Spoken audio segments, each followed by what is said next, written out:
ഒരാനയും ഒരു പട്ടിയും ഒരേ സമയത്ത് പ്രഗ്നന്റായി. 3 മാസം കഴിഞ്ഞപ്പോൾ നായ പ്രസവിച്ചു.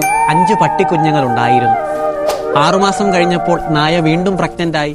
ആ ഒരു പ്രോസസ്സ് തുടർന്നുകൊണ്ടേയിരുന്നു. 18 മാസം കഴിഞ്ഞപ്പോൾ ഈ നായ വന്ന് ആനയോട് ചോദിച്ചു, എൻ്റെ 3 പ്രസവം കഴിഞ്ഞു, എന്നിട്ടും നീ ഇതുവരെ പ്രസവിച്ചിട്ടില്ല, ഇതെന്തൂട്ടാ സംഭവം? ആന പറഞ്ഞു, നീ ഒരു കാര്യം മനസ്സിലാക്കണം, എൻ്റെ ഉദരത്തിലുള്ളത് ഒരു പട്ടിക്കുഞ്ഞല്ല, അത് ആനയാണ്.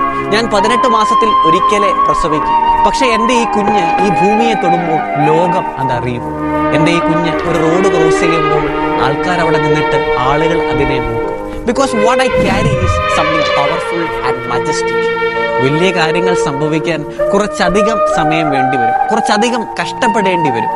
ചില കാര്യങ്ങൾ വൈകുമ്പോൾ നിങ്ങൾക്കത് വിധിച്ചിട്ടില്ല എന്ന് നിങ്ങൾ കരുതരുത്. മറിച്ച് ദൈവം നിങ്ങളുടെ ജീവിതത്തിൽ കുറച്ചുകൂടെ മികച്ച ഒരു സമ്മാനം തരുവാനായിട്ട് നിങ്ങളെ ഒരുക്കുകയാണ്.